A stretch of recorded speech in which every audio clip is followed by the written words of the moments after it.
Bonjour tout le monde, j'espère que vous allez bien. Je vous retrouve aujourd'hui pour une vidéo book haul afin de vous présenter les derniers livres qui ont rejoint Mappal. Tout d'abord, j'ai reçu une box littéraire qui s'appelle Le Petit Colis. C'est mon amie Cindy qui m'a offert cette box à l'occasion de mon anniversaire. Donc c'est une box qui propose de nombreux goodies et également 2 livres en format poche. Tout d'abord, il y avait ce livre-ci, Le garçon d'en face de Meg Cabot, publié chez Le Livre de Poche. Meg Cabot, c'est l'auteur qui a écrit Le journal d'une princesse, un livre que j'avais lu il y a quelques années lorsque j'étais ado et que j'avais beaucoup aimé.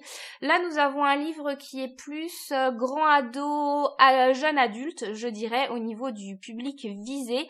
Et nous suivons a priori l'histoire de Mélissa, qui est une journaliste dans une revue new-yorkaise. Elle écrit notamment sur les potins. Et elle va devoir garder le chien de sa voisine. Sa voisine s'est fait agresser, elle est en convalescence à l'hôpital.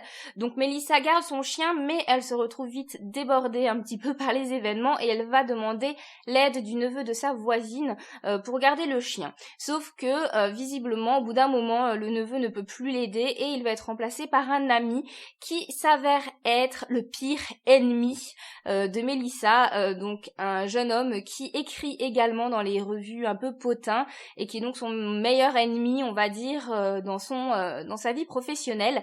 Et voilà, on conclut le résumé en disant que la guerre est déclarée entre les deux personnages. Jusque-là, j'ai l'impression qu'il n'y a rien de bien nouveau, que nous partons sur une romance où on voit un petit peu à 4 kilomètres comment la chose va se tourner, quoique je vais peut-être être surprise. Je trouve que Meg Cabot s'en sort plutôt pas mal dans ce genre, qui est son genre de prédilection d'ailleurs, donc c'est à voir. Dans la box Le Petit Colis, il y avait donc également Delirium, le tome 1 de Lauren Oliver, toujours publié chez Le Livre de Poche. Cette fois-ci, nous avons affaire au tome 1 d'une trilogie qui est une trilogie de science-fiction. Nous suivons Lena qui vit dans un monde où l'amour est interdit puisque l'amour est considéré comme la pire des maladies. Mais un jour, une rencontre va bouleverser la vie de Lena et... voilà, je n'en sais pas plus. Ce livre, je pense, a pas mal tourné sur la blogosphère et sur Booktube. Peut-être l'avez-vous déjà lu, il n'est pas tout récent. Pour ma part, je ne l'ai jamais lu, donc heureusement, ça tombe bien, je l'ai reçu. Donc, à voir, n'hésitez pas à m'en parler dans les commentaires si jamais vous avez déjà lu cette trilogie. Encore un cadeau de mon amie Cindy, cette fois-ci pour Noël. Il s'agit de Ta deuxième vie commence quand tu comprendras que tu n'en as qu'une de Raphaël Giordano. Elle me l'a offert en version livre audio parce qu'elle sait que c'est un format que j'aime vraiment beaucoup. Je pense que c'est un court roman puisque ce livre audio dure 5h46, ce qui est pas énorme du tout. Et il est raconté par Valérie Mouzzi. J'espère que je prononce bien son nom. Ce livre, c'est un mélange de roman et de livre de développement personnel a priori. Nous suivons Camille, 38 ans, qui a un petit peu dans un creux de sa vie et qui aimerait bien retrouver l'épanouissement, et elle décide de consulter un docteur, Claude, qui est routinologue. Voilà, et donc ce Claude est censé l'aider à retrouver un sens à sa vie et surtout à l'aider à concrétiser ses rêves, à retrouver cette petite flamme intérieure. J'ai entendu beaucoup de bien de ce livre, il a également pas mal tourné, je pense, sur la blogo et sur Booktube. Peut-être l'avez-vous déjà lu, j'en ai entendu que des échos positifs, donc je suis vraiment très contente qu'elle me l'ait offert. Merci beaucoup Cindy pour tous tes petits cadeaux, tu me gâtes vraiment à chaque fois. Plein de bisous. Je vous présente à présent une biographie, c'est assez rare mais ça arrive aussi sur ma chaîne parce que c'est un genre que j'aime bien et même que j'aime de plus en plus. Là nous avons Sissi, impératrice d'Autriche, écrit par Jean Descartes et publié chez... Tempus, édition Perrin. Voilà, je ne connais pas du tout. C'est ma collègue Martine qui me l'a très gentiment prêté parce qu'on parle souvent des princesses, des princes. C'est une thématique qui lui plaît beaucoup. Je suis vraiment contente que ma collègue m'ait prêté ce livre parce qu'il me permettra de découvrir le vrai visage de cette princesse hongroise qui est devenue un mythe au fil des années et surtout après sa mort. Je devrais pas vous le dire, mais je n'ai toujours pas vu les films Sissi avec Romy Schneider. Peut-être que après avoir lu ce livre, je m'y mettrai enfin, surtout que je pense que c'est le genre de film que j'apprécierais beaucoup. En tous les cas, j'ai vraiment hâte de découvrir donc la vie cachée de cette impératrice qui apparemment n'était pas si heureuse que ça dans sa vie. C'était une femme qui souffrait pas mal de dépression et je pense que j'aurai pas mal de surprises en découvrant un petit peu sa vie. Je vous présente à présent un livre que j'ai emprunté à la médiathèque, c'était pas du tout prévu, je suis tombée dessus et finalement je me suis dit allez pourquoi pas, je vais me lancer.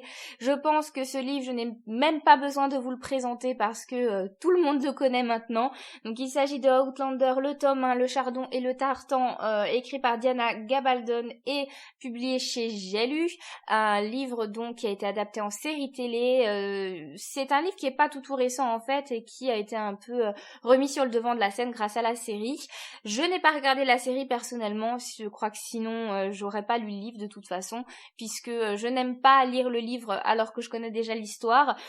Par contre, si ce livre me plaît, évidemment, je pense qu'après, je regarderai donc Outlander.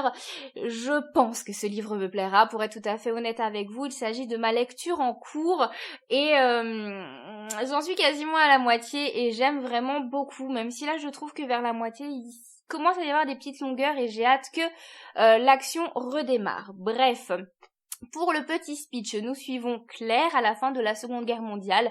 Donc en 1945, elle retrouve son mari, c'est un couple d'Anglais, ils décident de se retrouver en Écosse, là où ils se sont mariés, où ils ont passé leur voyage de noces. Parce qu'évidemment, entre Claire, qui était infirmière pendant la guerre, et son mari qui avait été envoyé au front, ça fait quelques années qu'ils n'ont plus passé de temps ensemble. Donc voilà, ils se retrouvent en Écosse, ils profitent de leur voyage.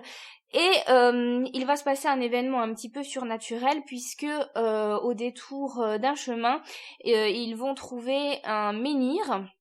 Claire va y retourner à plusieurs reprises et une fois, lorsqu'elle y retourne seule, une espèce de portail va s'ouvrir au niveau du menhir et elle va se retrouver pour rejeter 200 ans en arrière, donc en 1743, lorsque les Anglais et les Highlanders essayent de plus ou moins cohabiter ensemble, mais où tout ne se passe pas super bien, on va dire ça comme ça, et donc elle doit se réadapter à cette nouvelle vie, pour le moins improbable évidemment, puisque voilà, les mœurs ont complètement changé et l'objectif principal, en tout cas au début du livre pour Claire, c'est de retourner à ce menhir pour pouvoir retourner dans son temps présent et retrouver son mari, évidemment. Je n'en dis pas plus, comme dit, je pense que ce livre, vous l'avez vu, revu et re-revu. Je pense que je vais faire partie de ces gens qui vont succomber à cette histoire. C'est vraiment bien parti pour l'être, même si je suis quelqu'un qui est beaucoup plus attiré par l'Irlande que par l'Écosse, que les kilts ne me font pas forcément rêver au départ, mais je dois bien avouer que cette histoire a vraiment quelque chose dans le ventre et que c'est très très addictif. Cette fois-ci, je vous présente un achat un petit peu compulsif, puisque c'était pas du tout prévu que je l'achète, je suis tombée dessus et j'ai pas résisté. Cela dit, ce petit livre coûtait 1,50 €, donc je dois dire que je n'ai pas tellement culpabilisé, je n'ai pas tellement hésité non plus. Il s'agit de Lettres d'une inconnue, suivi de La ruelle au clair de lune, donc 2 nouvelles écrites par Stefan Zweig et publiées chez Le Livre de Poche. Je pense que si vous me suivez depuis un moment, vous savez que j'adore la plume de Stefan Zweig et toutes les émotions qu'il partage dans ses nouvelles. J'avais déjà lu Le joueur d'échecs que j'avais adoré, qui parlait entre autres de la Seconde Guerre mondiale, et également 24 heures de la vie d'une femme, où là on parlait plus des jeux d'argent. Ça m'avait un petit peu moins plu, mais j'étais toujours aussi emballée par la plume de cet auteur que je trouve vraiment puissante. Donc là, mon choix s'est porté sur ce livre-là, notamment pour L'aide d'une inconnue. La ruelle au clair de lune, je ne connais pas du tout cette nouvelle et je ne peux même pas vous dire de quoi elle parle, mais bien évidemment, je vais la lire également. Pour ce qui est de Lettres d'une inconnue, en fait, nous suivons l'histoire d'un écrivain viennois qui va lire son courrier, le courrier de ses admirateurs, et qui va tomber sur le courrier d'une femme qui apparemment l'aime d'un amour assez absolu depuis des années. Donc à voir ce que ça va donner, mais j'ai vraiment hâte de retrouver la plume de Stefan Zweig. Pour finir, je vous présente Phobie, un roman écrit par Sarah Cohen Scully, publié chez Gulfstream dans leur collection Électrogène. Ce livre m'a été très gentiment envoyé par la maison d'édition en service presse. C'est un livre qui me fait très très envie, déjà d'une part parce que j'avais déjà lu le roman Max de Sarah Cohen Scully et que j'avais hâte de la découvrir dans un autre genre. Cette fois-ci, il s'agit plutôt d'un thriller, puisque d'un côté, nous allons suivre Anna, une jeune fille qui va se réveiller dans une cave et qui va se rendre compte qu'elle est séquestrée. Donc elle va se demander qui est la personne qui l'a enfermée. De l'autre, nous suivons le commandant Ferreira qui est secondé par un psychiatre. Il est chargé de l'enquête et il va remonter dans le passé d'Anna pour découvrir un petit peu la clé pour comprendre sa disparition, tout simplement, puisqu'il se trouve que 11 ans plus tôt, le père d'Anna avait également disparu.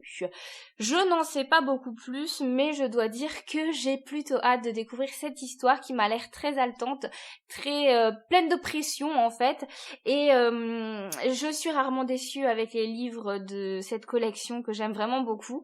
D'ailleurs, j'ai même pas encore fait le petit rituel, je le fais avec vous. Vous savez, les pages de cette collection sont toujours dans une couleur très flashy, elles sont collées. Et voilà, ça y est, elles ne le sont plus. Je pense que je lirai ce livre assez rapidement. C'en est tout pour ce petit book-haul, j'espère qu'il n'a pas été trop long. Je voulais encore profiter de cette vidéo pour vous dire que j'ai enfin rejoint Goodreads.